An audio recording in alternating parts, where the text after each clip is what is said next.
నేను మీ గణేష్ మాట్లాడుతున్నాను. నిన్న నైట్ నేను ఈ 'కృష్ణమ్మ' మూవీ చూడడం జరిగింది. సో, నా అభిప్రాయాన్ని మీతో నేను షేర్ చేసుకోవాలనుకుంటున్నాను. అసలు మూవీ ఏంటి? కాస్ట్ ఏంటి? అసలు మూవీ ఎలా ఉంది? సో, దాని గురించి నేను మీతో షేర్ చేసుకోవాలనుకుంటున్నాను. సో, యాక్చువల్లీ ఈ మూవీ స్టోరీ లైన్ వచ్చేసరికి ఒక ముగ్గురు ఆర్ఫాన్స్ ఉంటారు గదా!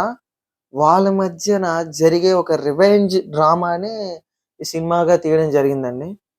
సో, ఇప్పుడు యాక్చువల్‌గా ఏంటంటే, ఈ ముగ్గురు ఆర్ఫన్స్ వచ్చేసరికి 'సత్యదేవ్' 'భద్ర' క్యారెక్టర్ చేశాడండి. 'లక్ష్మణ్ మేసాల్' వచ్చేసరికి 'కోటి' క్యారెక్టర్ చేశాడు. 'కృష్ణ' అనే కొత్త క్యారెక్టర్ వచ్చేసరికి 'శివ' క్యారెక్టర్ చేశాడు. వీళ్ళేంటంటే ఒక స్లమ్‌లో చిన్నప్పటి నుంచి బతికి వీళ్ళొక ఫ్యామిలీలాగా కలిసి ఇంకొక వీళ్ళే ఒక ఫ్యామిలీలాగా ఉంటారనమాట. వీళ్ళ మధ్యలోకి 'అదితి రాజ్' అని ఒక అమ్మాయి ఎంటర్ అయితది. ఆ అమ్మాయే మీనా క్యారెక్టర్ సినిమాలో. సో, ఆ మీనా అనే అమ్మాయి, శివ లవ్‌లో పడతారు.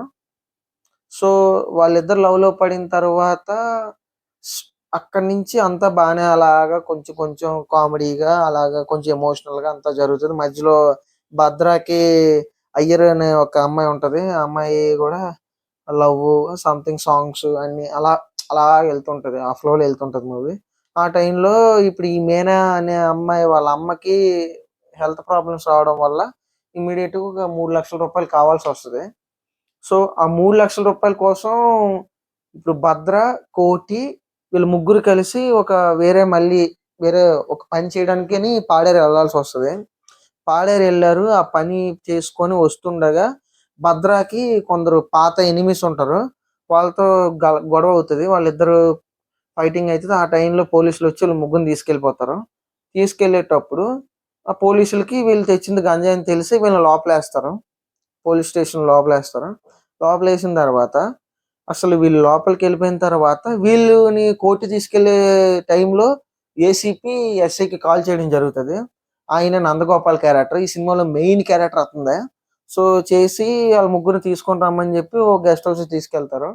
తీసుకెళ్ళాక నేను ఆ అమ్మాయికి, ఆ సావిత్రమ్మకి అదే అంటే ఇప్పుడు మీనా అనే వాళ్ళ అమ్మ క్యారెక్టర్ సావిత్రమ్మ. సో, ఆ సావిత్రమ్మకి నేను వైద్యం చేపిస్తాను. కాకపోతే మీరు ఒక కేస్‌లో మీరు బుక్ అవ్వాల్సి ఉంటదని జెప్తాడు. ఆ పోలీస్ క్యారెక్టర్ నందగోపాల్ అనే క్యారెక్టర్. చెప్పాక ఏం జేస్తారు వీళ్ళు దానికి ఓకే జెప్తారు. ఓకే చెప్పి అసలు కేసేమో తెలుసుకోకన్నా బుక్ అయిపోయి లోపలికెళ్ళిపోతారు. కానీ ఇక్కడ ట్విస్ట్ ఏటంటే అసల ఈ మీనాని చంపింది కేస్‌లోనే వీళ్ళు బుక్ అవుతారు. ఆ విషయం వీళ్ళకి తెలీదు. ఇది ట్విస్ట్. ఆ తర్వాత పోలీసులు వీళ్ళ ముగ్గురిని ఒప్పించాలని ట్రై చేస్తారు. కానీ వీళ్ళు ఒప్పుకోరు. చాలా చిత్రహింసలు పెడతారండి. వీళ్ళు యాక్టింగ్ అయితే మాత్రం చాలా అంటే చాలా బాగా చేశారండి వీళ్ళు ముగ్గురు. ఎమోషనల్ సీన్స్‌లో గాని, దేంట్లోనే అన్నిట్లో కూడా చాలా పర్ఫెక్ట్‌గా చేశారు. ఆ సీన్‌లు కొంచెం ఎమోషనల్ సీన్స్ అవుతాయి. ఆ పోలీస్ స్టేషన్‌లో వాళ్ళు కొట్టడాలు, చిత్రహింసలు పెట్టడాలు అవి కొంచెం మనకి బాధను కలిగిస్తాయి. బట్ ఇది అన్నీ కామన్ గదా! మన రివెంజ్ డ్రామాలో జరిగే రొటీన్ స్టోరీలా అనిపిస్తది మీకు. నెక్స్ట్ వచ్చేసరికి ఆహ్, ఏ ఆ అమ్మాయిని రేప్ కేస్ అన్నమాట. అమ్మాయిని రేప్ చేసి చంపేస్తారు. ఆ కేస్‌ని వీళ్ళకి తెలియకనే వీళ్ళు ఇరికించేస్తారు. సో, వీళ్ళు కమిట్ అవుతారు. సో, వీళ్ళకి తెలిసేసరికి వీళ్ళు ఒప్పుకోరు. ఒప్పుకోకపోతే ఈ నందగోపాల్ అనే క్యారెక్టర్ ఆయన ఉన్నాడు గదా! ఆయనేమో ఈ శివాని చంపేస్తాడు. వీళ్ళేం చేశారంటే భయపడిపోయి ఇంక వీళ్ళు భయపడరు. ఇప్పుడు నన్ను మమ్మల్ని కూడా చంపేస్తారని జెప్పి, తర్వాత మళ్ళీ నేను పగ తీర్చుకోవడానికి అవ్వదు గదా! అని జెప్పి వీళ్ళు ఒప్పుకుంటరు. ఒప్పుకున్నాక జైలుకెళ్తారు. జైలుకెళ్ళొచ్చాక అసలు నెక్స్ట్ వీళ్ళేం జేశారు? నెక్స్ట్ వీళ్ళ మధ్యలో ఈ పొలిటీషియన్స్ ఎలా ఇన్వాల్వ్ అయ్యారు? అసలు ఈ మీనా క్యారెక్టర్‌ని ఎందుకు వాళ్ళు చంపారు? ఇదంతా సినిమాలో చూడాలండి. అంతా రొటీన్ స్టోరీయే. అంటే పెద్దగా ఏం ఉండదు. సింపుల్ చెప్పాలంటే ఈ సినిమా వన్ మ్యాన్ షో అండి. వీళ్ళు ముగ్గురు బాగా యాక్ట్ చేశారు. ఆ అమ్మాయి క్యారెక్టర్ చాలా బాగా చేసిందండి. ఖచ్చితంగా అమ్మాయికి ఫ్యూచర్ ఉంటది. ఆ మీనా అనే క్యారెక్టర్. చాలా బాగా చెప్తది.